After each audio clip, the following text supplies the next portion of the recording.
Hello everyone, কেমন আছো তোমরা সবাই? আশা করছি সবাই খুব খুব ভালো আছো। সুজিত পিয়ালি ব্লগে তোমাদের অনেক অনেক স্বাগত আর অনেক অনেক ভালোবাসা জানিয়ে আজকের ব্লগটা আমি শুরু করছি। সকালবেলায় কিন্তু চলে এসেছি টিফিন বানাতে। দেখতেই পাচ্ছ এখানে চিড়ের পোলাও করব, তাই জন্য চিড়েটাকে ভিজিয়ে ঝুড়ির মধ্যে ঝরিয়ে দিয়েছি জলটাকে।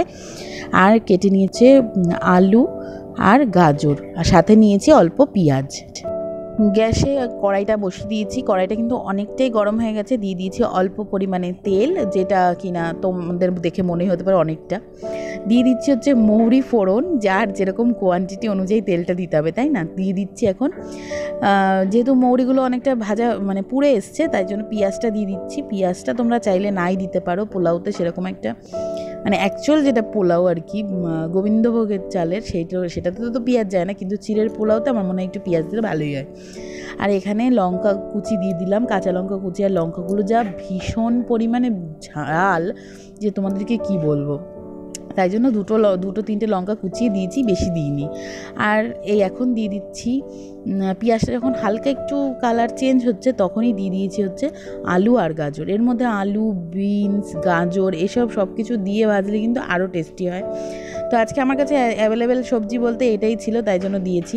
প্রথমেই দিয়ে দিলাম হলুদ, আর দিয়ে দেবো অল্প পরিমাণে নুন, যেটা স্বাদ অনুযায়ী। তো এই দিয়ে এখন একটু ভালো করে এটাকে ভাজা করে নিতে হবে। এটা ভাজা হতে হতে তোমাদের সঙ্গে একটা কথা শেয়ার করি। সেটা হচ্ছে আজকে তোমাদের একটা ইনকমপ্লিট ভিডিও আমি শেয়ার করছি, মানে যেটা কিনা আমি কমপ্লিট করতে পারিনি। তোমাদের দাদাভাইয়ের যে ফোনটা, পুরনো ফোনটা, সেটা দিয়ে আমি ভিডিও করেছিলাম, তো সেটা ট্রান্সফার করতে পারছি না আমার ফোনে, যার জন্য কিনা তোমাদেরকে আজকে ইনকমপ্লিট ভিডিওই আমার দিতে হচ্ছে। দেখো এইদিকে কিন্তু আলু গাজরটা ভাজা হয়ে গেছে, সেদ্ধও হয়ে এসছে। আমি এখন এর মধ্যে যে চিড়েটাকে ভিজিয়ে রেখেছিলাম, সেটা ভিজিয়ে জল ঝরিয়ে নিয়েছি। দেখো ঝুরঝুরে হয়ে আছে, সুন্দরভাবে সফট হয়ে গেছে চিড়েটা। এখন এটা আমি দিয়ে ভালো করে নাড়াচাড়া করেই নামিয়ে দেবো। এর মধ্যে দেবো অল্প পরিমাণে ঘি, যেহেতু আমার কাছে ঘি ছিল তাই আমি দিচ্ছি।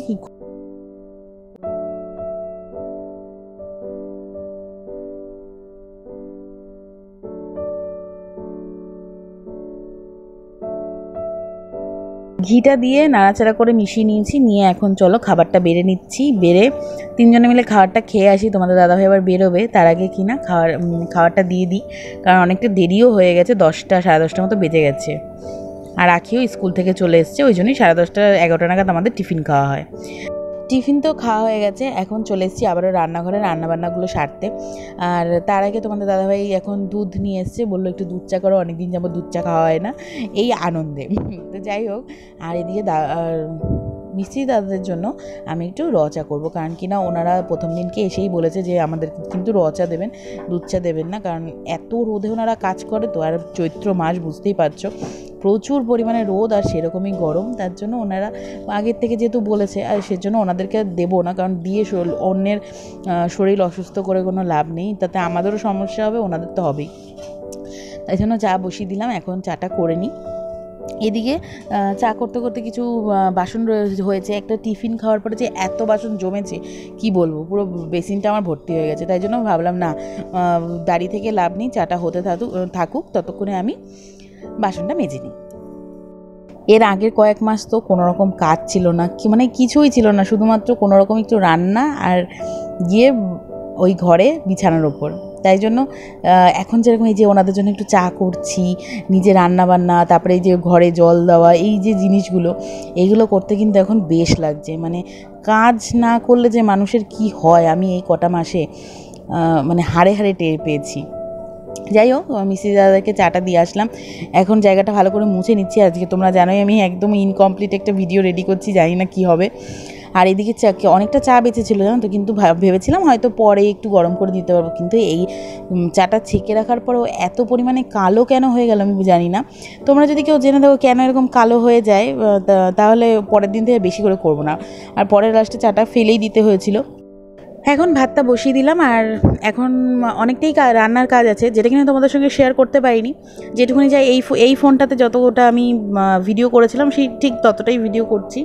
আজকে আর কি হয়েছে তোমাদেরকে কেন আমি বলছি, যে তোমাদের দাদাভাই ছোটো ফোনে যেহেতু আমি ভিডিওগুলো করেছি, সেই ফোন থেকে ট্রান্সফার করা যাচ্ছে না কোনোভাবেই ভিডিওগুলো আমার ফোনে, তার জন্য এই ফোনেই আমাকে এডিট করে ভিডিওটা ছাড়তে হবে। কারণ আমি এতটা কষ্ট করে ভিডিওটা রেডি করেছি, করেছি আর কি ভিডিওটা, সেই ভিডিওগুলো না দিলে আজকে আমি ভিডিও দিতে পারবো না। আর ভিডিও যদি না দিই তাহলে কিন্তু আমার ওয়াচ টাইম কাটা চলে যায়। জানি না কেন, তোমরা যারা ভিডিও বা ব্লগ করে থাকো তারা জানবে এটা কি আমার সঙ্গে হয় না তোমাদের সঙ্গেও হয়, যে একদিন ভিডিও না দিলেই কি তোমাদের ওয়াচ টাইম কেটে নেয়। তা আমাকে একটু পারলে জানিও, কমেন্ট করো, তাহলে আমার খুব সুবিধা হবে। তো এই আর কি, চলো তেলটা গরম হয়ে গেছে, এদিকে খুন্তিটাও গরম করে নিচ্ছি, কারণ খুন্তিটার মধ্যে অল্প একটু জল ছিল।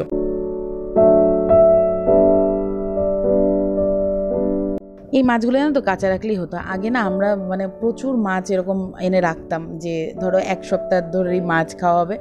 তো বিশেষ করে যে যখন আর কি ইলিশ মাছের সিজনটা চলে না, তখন আমরা একদম ফ্রিজে, ডিপ ফ্রিজ আমাদের ভর্তি থাকতো শুধুমাত্র ইলিশ দিয়ে। তো যাই হোক, সেগুলো হয়তো অনেকে শুনে মনে হবে বাবা এত গল্প করার কী আছে, সেটা না বিষয়। তো মেন হচ্ছে তখন ফ্রিজটা ভালো ছিল, আর এখন এতটাই খারাপ হয়ে গেছে যে ভাজা মাছ রাখলেও ভয় লাগে যে হয়তো যদি নষ্ট হয়ে যায়। আর এদিকে তোমাদের দাদাভাই ঢেঁকির শাক এনেছে। এটা এতটাই একটা ফালতু শাক আমার মনে হয়।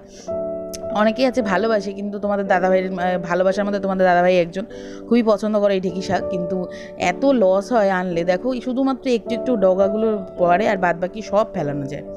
যাই হোক, চলো আজকের ভিডিওটা তো এইটুখানেই রাখছি। দেখা হচ্ছে তোমাদের সঙ্গে নতুন একটা ব্লগ নিয়ে। আর এই ভিডিওটার সেকেন্ড পার্টটা তোমাদেরকে আমি পরের ভিডিওতে দিয়ে দেবো।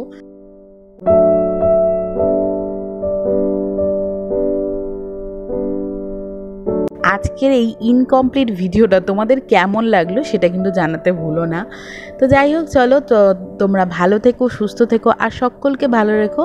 আর আমার এই ভিডিওগুলো তোমাদের ভালো লেগে থাকলে কিন্তু আমার এই ছোট্ট পরিবারটার পাশে থেকো আর আমাকে সাপোর্ট করে যেও। তো আজকের মতো চলো, টাটা বাই, ভালো থেকো, সুস্থ থেকো, দেখা হচ্ছে নতুন একটা ব্লগ নিয়ে। আর thank you for watching guys, please subscribe.